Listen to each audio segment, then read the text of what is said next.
Discover Help presents Stress-Free Living with Ray Somich and Mr. Stress-Free Ratanjit S. Sondhe. This audio program is an unscripted and unrehearsed conversation between Ray and Ratanjit. It is shared with you in hope of adding value to your life. We encourage you to listen to this program in its entirety to receive the full impact of its message.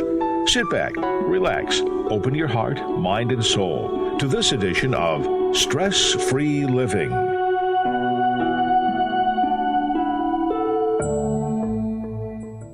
Hello, this is Ray Somich. Welcome to another edition of Stress-Free Living. I want to welcome all of our Zoom listeners and viewers, as well as all of our listeners on AM and FM radio, and of course streaming at wintradio.com. And as always, our wonderful special guest, Ratanjit Sondhe. Hello, Ratanjit. How are you today? Wonderful, Ray. How are you? I'm great, thank you. And we want to let everybody know we're joined here on our Zoom live call with people. As a matter of fact, we even have a special international guest with us here today. One of your dear friends from India is joining us, as well as some of our local fans and friends are with us. So we really are especially happy with that. However you are listening to us today on radio or on the internet stream, we welcome you to today's program. Ratanjit, you asked me for a title today of what we can talk about, a topic. And I said, you know, with stress, we all have so much stress, and the show is called Stress-Free Living. What causes us stress that we haven't talked about lately? And I thought about fear.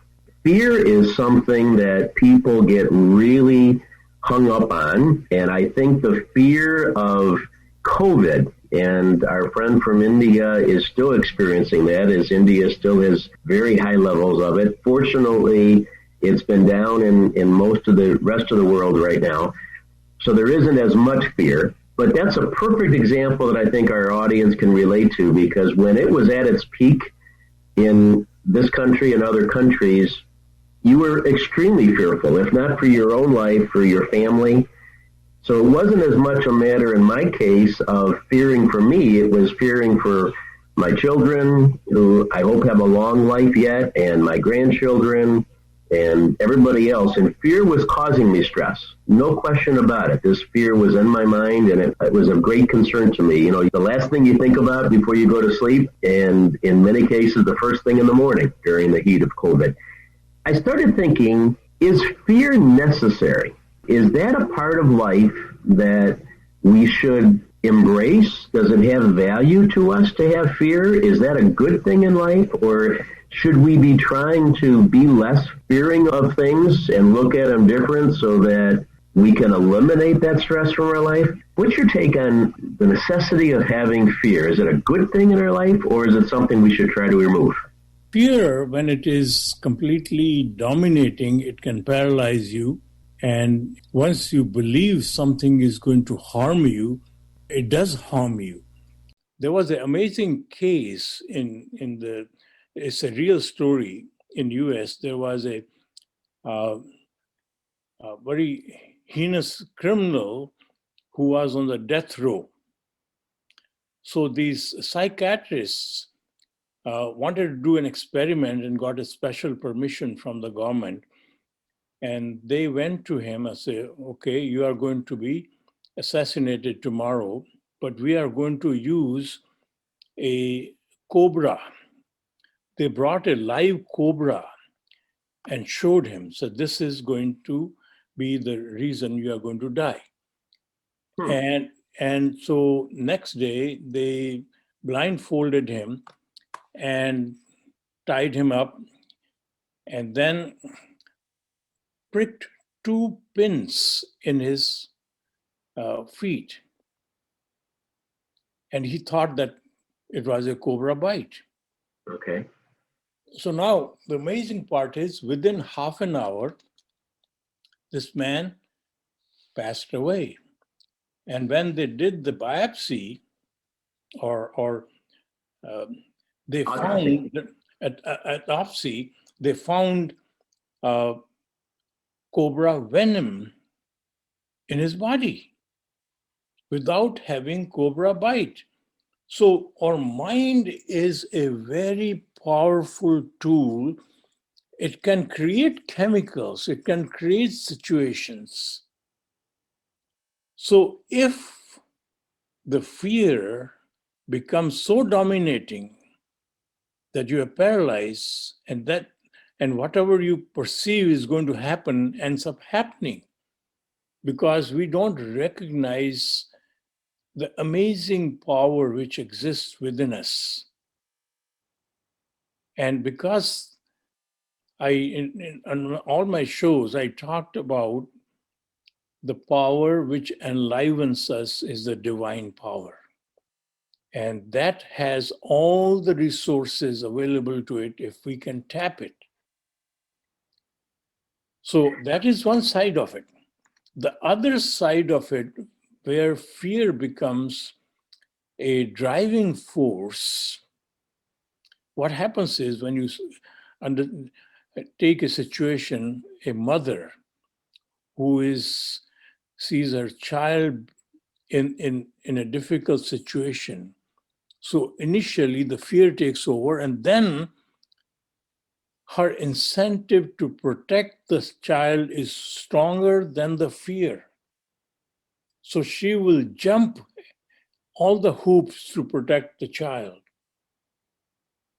So normally, when supposing this pandemic, so what happens to all the scientists, all the people who, they were also scared, but they said, we got to protect the world. We got to do something. And this vaccine, which was now we all have, this is a miracle, because never before a vaccine with that technology was developed. And this has opened doors for us to cure so many other diseases because of that technology, that know-how. So the fear works both ways, Ray. So the fear can be a motivator, is what you're saying, right? It can inspire us to do great things. I know I told you this story, Ratanjit, probably several times in this show, but I witnessed my brother and sister-in-law in an car accident when I was 14, and I saw it happen. And there was an older adult, big, strong adult that came to him first and tried to get the door open to get them, and he couldn't do it. And here I was 14 and not especially strong or anything, and I went right to the car door and I just ripped it open, and and helped them to get out before anything worse happened. And it wasn't me. I mean, it truly wasn't me. I'm no strong guy, but the adrenaline under the moment of fear, and it truly was fear that I was feeling, because I didn't know if they were okay, and I knew that we had to get them out before who knows what else could happen to them. So it motivated me. So that I just thought of that story as you were talking about some of your examples there, is that, there can be great things. There can be truly great things, whether they're developments, technology, personal things that we can achieve. But that isn't what we think of when we think about fear. I don't know how many times we put a positive spin on it. I think the great majority of times we think of fear as a detriment, as a deterrent to do good things, because we get, as you said, paralyzed by it. So let's break this down. Fortunately, we have a whole show to break it down. And I'd like to talk first about how we can overcome it becoming a paralysis. Can we motivate our way through it? Can we talk ourselves out of being afraid? Because it is interesting, your Venom story. I mean, I haven't heard that story before, but I have heard of other cases. I know of other cases where people kind of seem to will themselves to get a problem. They were so afraid of an accident that they got into one. They were so afraid of getting cancer that they did get cancer. It did seem that some of the people that I know, that the thing that they were afraid of the most ended up happening to them. Even if it was a rarity, it somehow seemed to connect the universe to say, okay, since you're so afraid of it, I'm going to do it to you. How can we prevent that? How do we avoid that paralysis and that inevitability of our fears? See, one thing we don't recognize, that we have power. And what we say has power. So a lot of time we say negative. Gosh, I don't want to get cancer, rather than saying, I want to stay free of diseases. So the message you are sending to the divine forces is when you keep on repeating, I don't want to get cancer, I don't want to get cancer. So it only hears the cancer part and you are going to get cancer. Whereas once you say that I am a healthy person, you tell them my body is free of all the disease. When you give this power to this human body, body can cure. If it can create venom in you, it can create good cells, it can create total health within you. So when we tell our children, don't do that, they say, don't handle this knife, you are going to cut yourself. We always say the negative things in all our conversation, although we mean well, but if we change our language, we start saying positive things in life, then this energy within us gives us that positive thing in life. So that is number one. There was a show, not a show, but a whole philosophy of, they call it The Secret. I'm sure you were familiar with that. It's been how many years ago? I don't know, 20 years ago that came out. But it was that if you always think positive, if you always set your goals for positive, it's amazing how much of that you will receive back. Yes. Do you believe that thought process? Yeah, see, Ray, it works if you get out of the way. If your ego is wishing that, not the power within you is wishing that, then the command doesn't go through.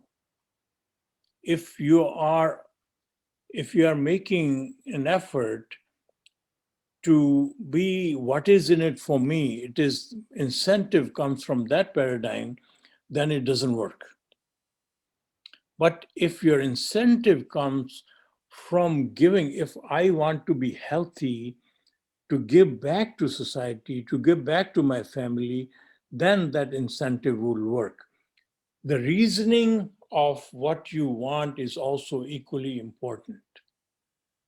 If the reasoning is, I want to be the biggest billionaire so I can control the whole world, won't work. But if you want to have enough resources to make a project come through, to make a difference to the world, it will come through. So that is the difference. Okay. So that, I know I got off course with that, but I think that's an important point, because again, it shows you about the power that you believe we have to tap into. I mean, it almost sounds like like a joke, a genie in my bottle that says, I want to do something, so somehow make that happen, but you believe that if it's for the right intent, if we do it with the in the right mode of gratefulness and add in the highest value, that we do have that kind of power to tap into. Right. Okay. We have to get out of the way to happen. Okay. And so if that's the case, I mean, you can see how that would also bring the negative with it. I mean, if we're so possessed within our whole being to something bad happening, I know I'm going to get it. I know I'm going to get this. I know, and in a bad way, I know I'm going to get sick. I know I'm going to get sick. It almost like, okay, that, you've tapped into that power and you're going to get sick. Yes. We also know of the miraculous stories where people say, I know I'm going to beat this. I'm going to get well, even though I have this rare condition that they don't have a cure for. I mean, we all have heard of people that somehow overcome that. And usually the people that did are the most positive people that really believe it's going to happen. Unfortunately, we hear of people who don't too, but we do hear, we do hear cases where somehow people are able to overcome great hurdles, great obstacles to be able to do something. See, there is a simple thing, Ray. When our ego comes in, we get disconnected. When I'm saying I'm going to make myself better, I have the power. It doesn't work. But when you become humble, that this must, it almost becomes a prayer when you are saying that I'm going to get better. So you are indirectly connecting to the power because you are, without your knowledge, you are praying to the divine power within you to make you better. Mm-hmm. So the ego is not in the path. When ego is there, you are basically disconnected from the power. One of our wonderful Zoomers here just chatted with us, and she used the one simple word, surrender. I'm not sure if that came up on your screen there, Ratanjit, but surrender yourself, right? Yes. And Surrender your ego. That is what I'm talking about. She is absolutely right. So what we only see, I, me, this is my body, this is my eyes, this is me. That is all ego. Because as we have talked about, I think we'll talk about on that after the break. You have to take yes, a break. right. So where does this ego come from? Well, where does the fear come from? I think maybe that's the door we'll ask that question is the fear that we have, what causes that fear in us? Exactly. And in order for us to maybe overcome that when we want to, so it doesn't paralyze us, where does it come from and how can we get by it? Good time for a break, Ratanjit. You should be in my shoes. You're watching the clock better than I am this morning. We are live here today on Stress Free Living. We thank you for joining us wherever you may be, and we will be back in just a couple minutes. Okay, so we're off the stream here and off the radio line. If anybody wants to unmute themselves and give us a thought or a question, your turn. Go ahead, Kathy. So I have always believed people should walk around with T-shirts that have a big circle with the word ego in it and a slash through it. Because I truly believe that we become we are like light and energy, and we crystallize ourselves into this cocoon that we create as we become more and more focused on us, on our physical self. Yes, yes. And we are meant to be a conduit of the divine energy flowing in through us and out to others. Absolutely. And then they're supposed to be able to feel it and grow from it and get energized from it. And the more we concentrate on this, our body and ourselves, it almost becomes a whirlpool that takes us inward. And and I believe that's the self-destructive force. Yes. And I also believe that that was the sin that, we believe in, that created the rift between man and God.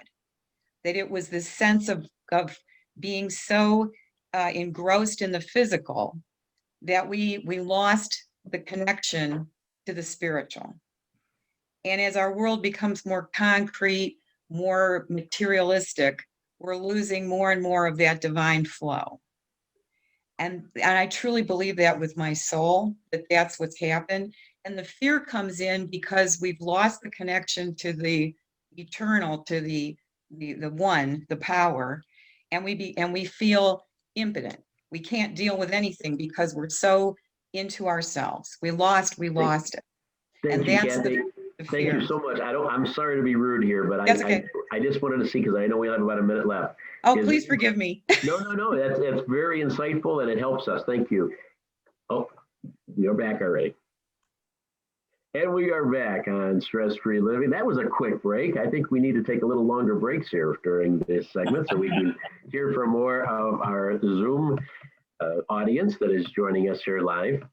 Ratanjit, let's go back to the question that we ended up with here. So we can better understand fear, whether we use it to motivate or whether we try to overcome it. We probably better understand why it's there in the first place. What causes us to have, and in some cases, such a predominant level of fear in our life? Well, see, Ray, the biggest fears start from fear of death. The death only happens to the human body. The human body is only a housing for us, housing for the divine force present in us. So if we are only focusing on this human body, and that's all we know, that's all we consider, I am this human body, I am a male, I'm a white, I'm black, I'm Asian, I'm Indian, I'm old, I'm young, I'm a CEO. So all these titles basically describe the human body. And human body knows the design of this human body is very beautifully done by nature to protect itself because it is very vulnerable. It's vulnerable to heat, cold, poisons, and to protect itself, it has to be afraid.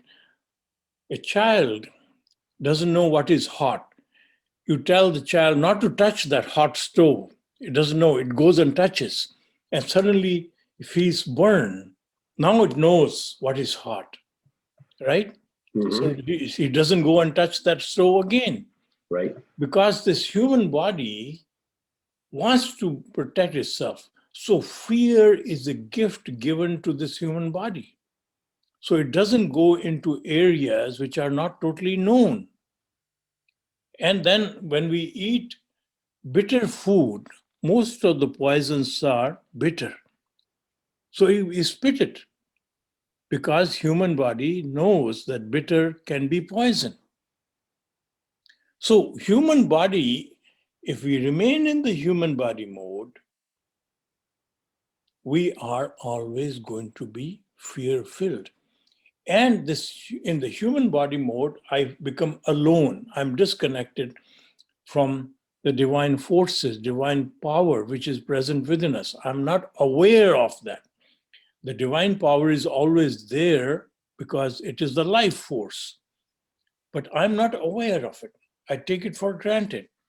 And under those circumstances, I feel the only thing is me, this human body. And ego comes in. So that before we get to ego, so that explains the fear that we have for ourselves and our safety, and that makes perfect sense. But we fear more than that. We fear loss of our job. We fear loss of a loved one. That my partner is going to leave me. That my children are going to not be, something's not going to be working out for them. They're not going to graduate from college, or they're not going to get a good job. Or these are not life and death situations. These are not safety oriented. In some cases, they're not even about us. They're about someone we care about. So see, there is direct relationship and indirect relationship. Ultimately, it is all about the body. Because if I lose a job, that means I won't have enough food to eat. So it is again about body. If I lose my loved ones, that is my security blanket. So I don't care about the loved one. I'm caring about me because ultimately they are my security blanket. So everything relates to you. That is why the impact of a person who you never know, if you get a news that that person died, it doesn't have much effect on you in the human body mode. It is only when your loved one dies, it has effect on you because that is your possession. It is your security blanket. when I see an obituary for my good friend's father, or their something very sad, their child or their younger sibling, I feel bad. I don't feel fear, but I do feel very bad about it. Okay, yeah. Why does that? That again doesn't affect my life. That's just a reminder that I'm going to die too. So it is ultimately comes down to you. And now to skip that, you have to understand that I am not the human body. I am the power which enlivens the human body. I am a space suit given to me to operate or conduct my journey on this earth. And the space suit is called the human body. And this space suit is going to die. It's like this, Ray. Another way to think is that you have been sent to Hawaii for a certain time on a vacation. Let's go. But it so happened that they found an island in Hawaii, a cave where nobody can go, and you have to go there. So they gave you a special spacesuit to enter the cave because it was hot and cold and all that. And if you consider that spacesuit as you, and then the spacesuit is going to be ultimately given away when you come out of the cave. And even if you look at another way is, if you are sent on a particular trip to Mars and you are given a spacesuit to stay on Mars, and the spacesuit is such an intelligent spacesuit based on technology that it can communicate with other spacesuit coming from other part of the world or part of the planet. So, but when your Houston calls, okay, time to come back. So now you have to come back to Earth. That is, you have to leave that spacesuit there. So that is the death of the human body. We are sent here for a temporary journey. We all know that. We all know that sooner or later we are going to get old and die. Everybody knows that. And we know that we are sent here. So what is the purpose of life? You are born, you eat every day, you go to sleep, and eventually you collect things and you leave things when you go. So that cannot be the purpose of life. Whereas our joys or real satisfaction comes from when we make a difference to somebody, many times we don't even know. So our purpose is to make this world a better place when we are here. Add value to our fellow human beings, fellow life cycle, earth, environment, all that we have to add value to. If we focus on our mission, our life becomes fearless, our life becomes meaningful. But if we completely focus on me, how do I stay well? How do I have enough food? How do I have shelter on my head? We are going to be always nervous. We are always going to be filled with fear. So if our mission is understood that we are all going to go, and it is only for a short period we are placed here, and the call when it comes for us to go, we don't even know. So we don't know how many years we are given on this earth to make a difference. But our purpose is very clear, is to make a difference and to serve everyone. And also, if you disconnect from your human body, you begin to serve your own human body, because it is also a gift given to you. It is not you. So you, instead of abusing the human body, you serve the human body. It is also part of the same mission. If somebody gave me a car to travel, if you loan me a car, I have to be careful. I have to take care of that car. It is not mine. So this human body is not mine. It is gift to me. I must take care of it. But what we do is we get involved in this indulgence. So if the car is so greatly designed and it does all kinds of things, and if I'm a young teenager, I got this car and I'm so engrossed in all the things this car can do but don't realize the purpose of this car is to take you from one place to another.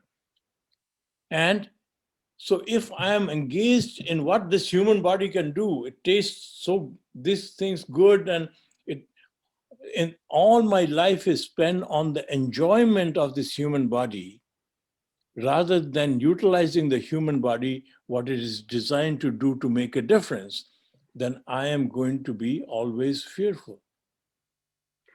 All of that makes so much sense. It's amazing, as always.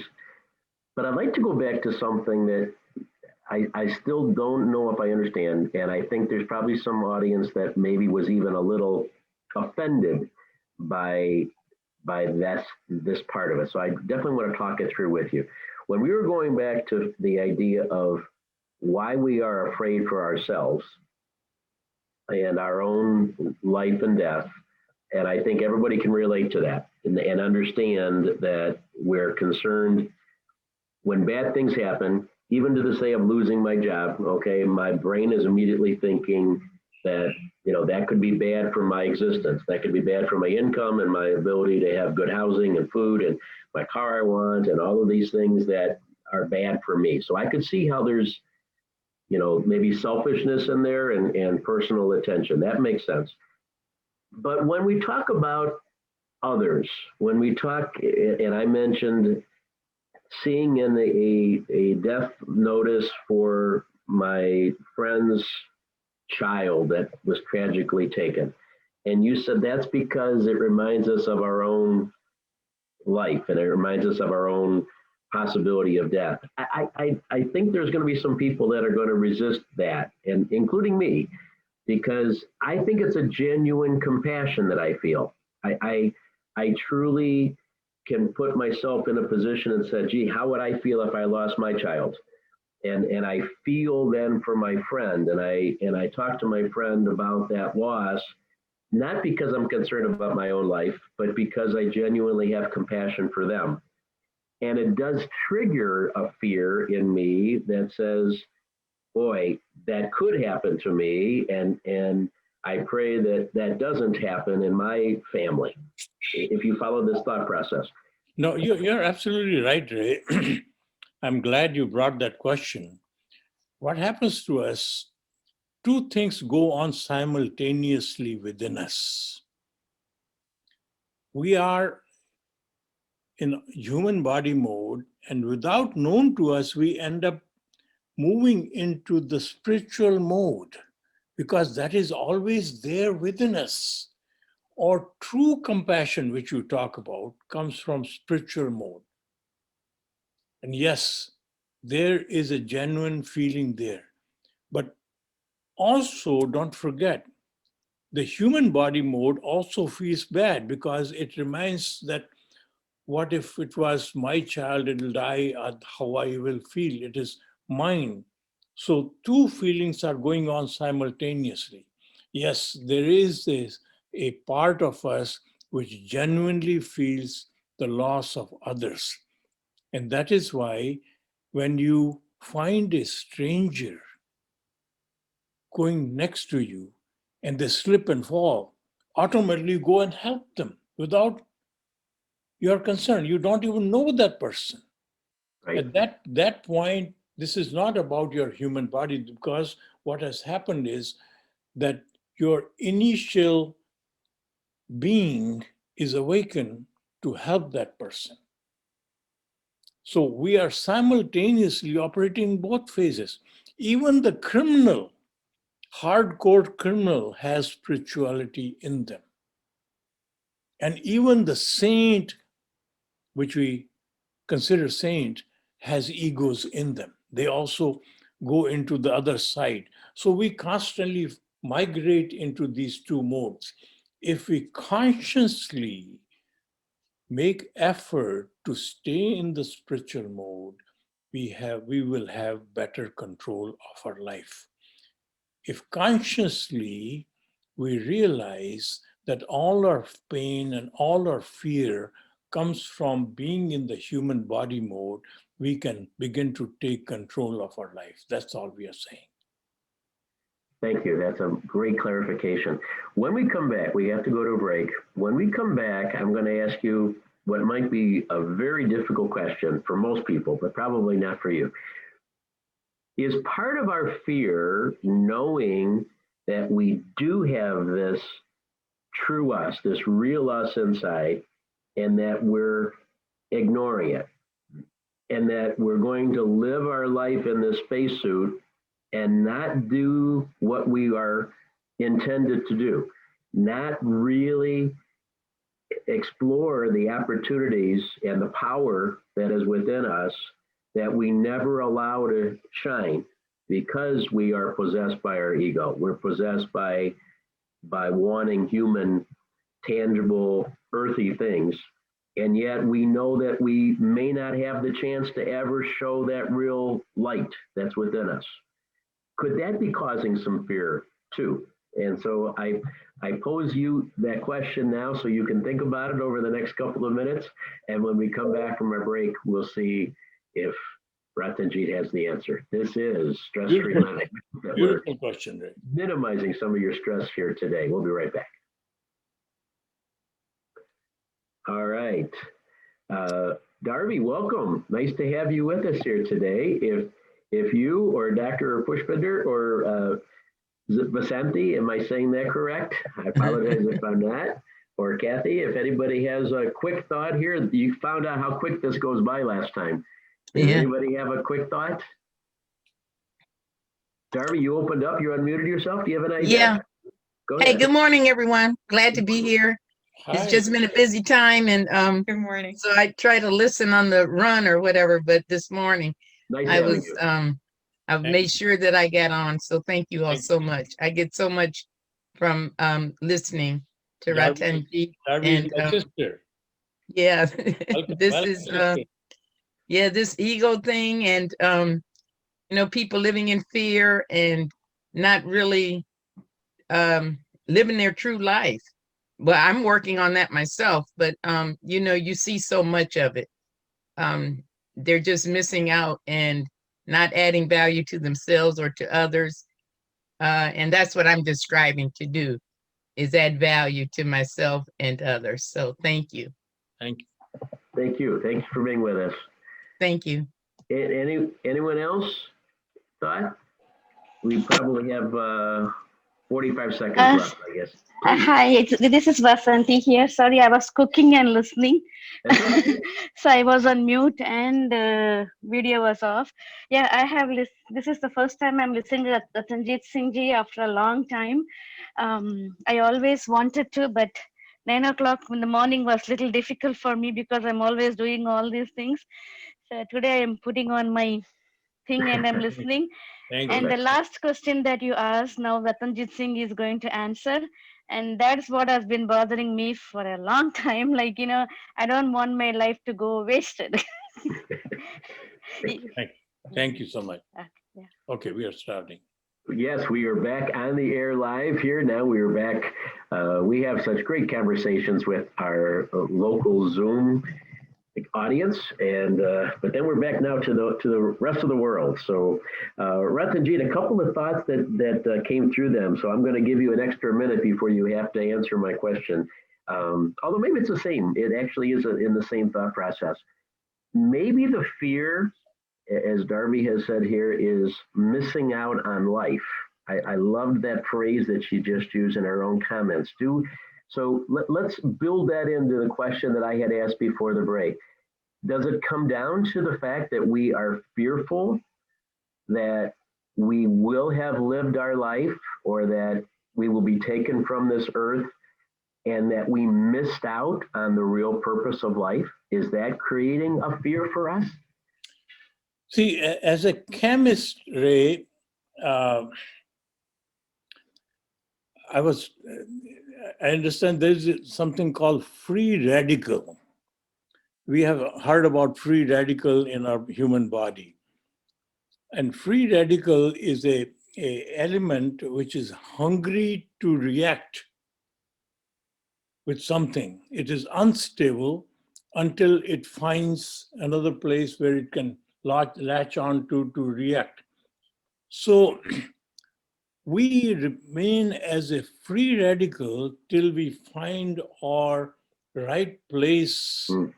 And that is why all our loneliness, all our fear, all our concerns, these things are gifted to us by the divine forces, so that we find a place where all these things disappear. And that place is right within us. Unfortunately, our human system is equipped with all the tools which gather information from outside. Our eyes can see things around us, but not within us. We can hear noise from outside. We can touch and feel and taste everything outside. So as a consequence, we are always looking for answers outside of us. And we travel around the world, we go to Mount Everest, we go to Mars, we go everywhere. And we go to science lab and dissect all the elements, all the things around us. But we never go deep within us, because the power which enlivens us remains within us. And that is where all the answers lie. And until we connect to that power, we are going to oscillate like a free radical trying to find the answer. That is why all our worries, all our stress, all our anxiety, all our fear come from. Beautifully spoken. The spacesuit that we do have, it's very logical that all of our senses are involved with gathering data and information and protecting the spacesuit. Okay, right. So they're not designed to look inside the spacesuit; they're designed to look outside of it. Okay, so it's very understandable that that's the way our body was created. Designed. How do we look inside? I mean, does our brain have the ability to look inside of our being, or is the brain is a part of the spacesuit, right? Yes. So we're not counting on the brain. If we call it a soul or whatever people of faith call it, I call it a soul. Does our soul have the ability to look inside of itself? See, I see, for understanding's sake, let's divide this human experience into three parts. Okay. One is the human body, and other is the brain, which is the creative and thinking part given to the human body. And third is the power which enlivens the human body. Now, if the brain, which is very powerful, amazing, if brain is guided by the human body, is the human body is the master, what is it going to ask the brain? Find me how to get more money, how to do this, how to do that. All basically asking the brain to bring things to you. To the body. To the body, to greed and all that. So because body is insecure, it wants to protect itself. But when the brain gets knowingly or unknowingly guided by the power present within us, it becomes fearless. It begins to think about the bigger one. It begins to think about how to make a difference to everyone. So it begins to park itself in joy. There's a difference between happiness or pleasure and joy. Pleasure comes from five senses of the human body: what tastes good, what looks good. It has limited window. If you are hungry, you are in pain. When good food is given to you, you are in heaven. But if you keep on eating, you are in hell again, right? So window is limited of pleasures experienced by our five senses. Whereas the joy, which is experienced by your brain when it is connected to our divine power present within us is endless.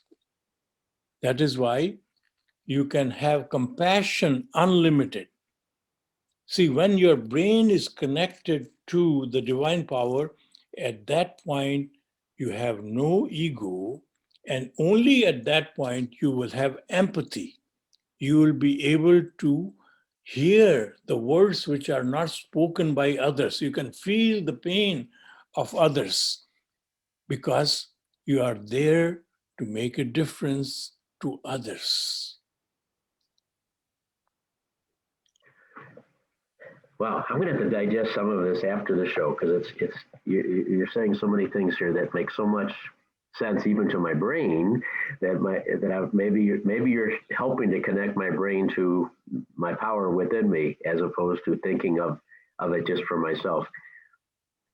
Let's reiterate this a little bit because this was such an important point. If I can recant what you've just said, if we can turn. How can I do that connection? I guess that's the question. How you said the magic and the secret is in having the computer that we call a brain, this amazingly powerful computer that we have that can remember, that can imagine, that can dream, that can make things happen, that can analyze data and give us the best ways of doing things, this amazing computer that we're all given. If it's guided by the divine power within us, then it can do and create that magic. How do we make that connection, Ratanjit? How do we tell the brain, stop listening to my body, stop listening to greed for myself and for desires of my senses, and I want you to be guided by the real me? How do I turn that switch from A to B so it'll do that? I know I'm simplifying it, but we live, it's automatically in the switch of the body. My brain is automatically thinking of ways for my body and my ego to be satisfied and to make me look good and feel good and have possessions and as you even said, have my friends, not be a friend, but have my friends, have my children. How do I switch that so it says, no, just be a friend, don't have a friend? Well, see, when you have only connection to your body, at that point, we have no awareness of your divine force, or you are totally thinking of your human body and just indulgent senses. You have highest ego. You are completely separate from the rest of the world. You're a separate entity. So to go into the divine power, the antidote of ego is unconditional gratefulness.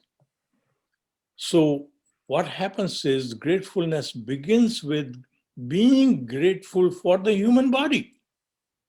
So then suddenly, when you are grateful for the human body, a gift, it's like an automobile given to you by your uncle.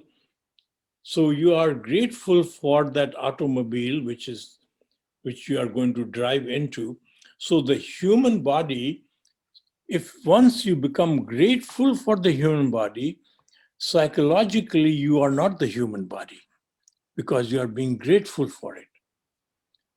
And slowly you begin to make that shift. And it takes a tremendous, see, we don't live by knowledge. Knowledge we talk about, we write books about it, we lecture about it, but what we live are our habits. So until you cultivate the habit of being grateful, you will never get there. It remains, you can say, oh yeah, I'm grateful. I'm very grateful. I'm grateful for all the things God has given me, grateful for the family, grateful for this. But I'm talking about unconditional gratefulness. You just said something that was hidden in there that to me is just so powerful, is that we gratefulness we've talked about for endless shows over the 30, how many years we've done this show. But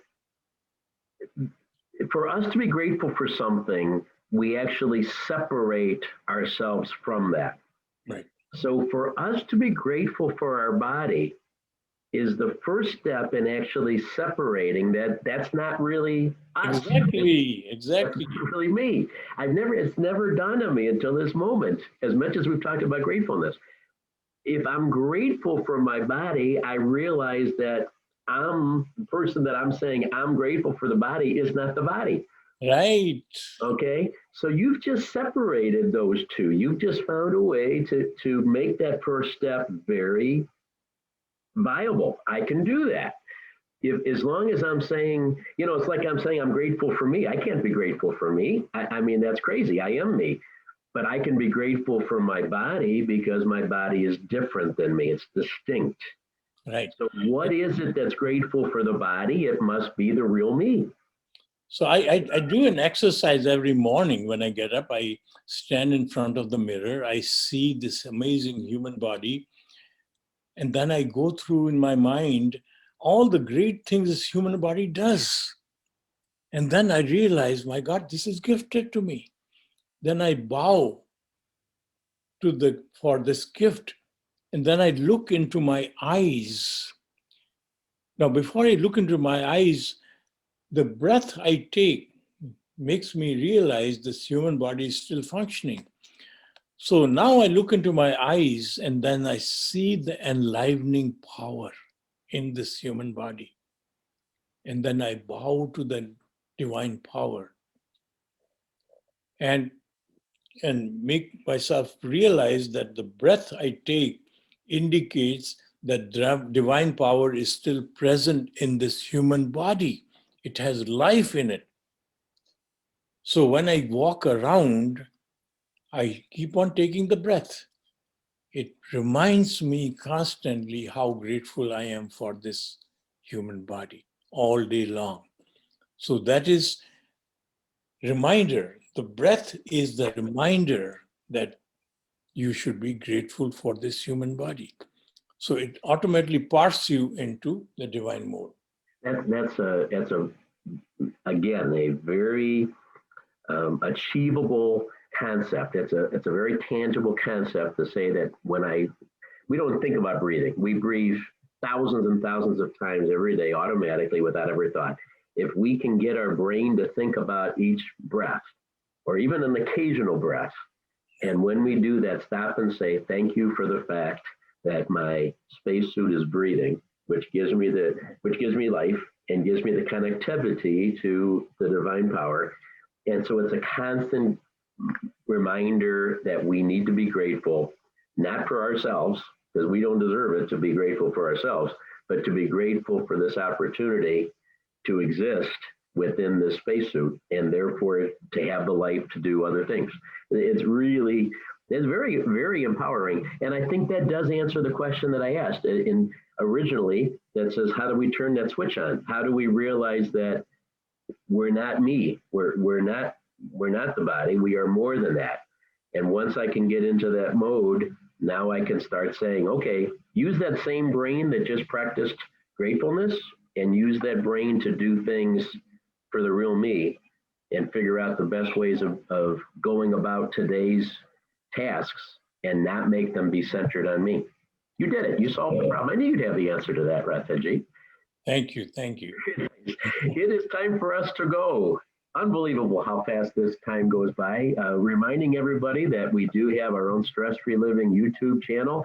And so this show and the shows for the last couple of months are out there, and you're able to share them with others or listen to them again. I think I need to do that for the show because I think there were so many little gemstones that you made available today. I need to go back and listen to them and think about them one more time with my brain in the divine mode, not in the human mode. Ratanjit, thank you. Thank you. Thank you. And thank you to all of our special guests here with us. So wonderful. We had all women here today with us. What a special treat that was. Although, men, we need to hear from you. Join us on the Zoom call next time. Remember, folks, we're all playing the same game. Ratanjit, thank you. Folks, have a great week.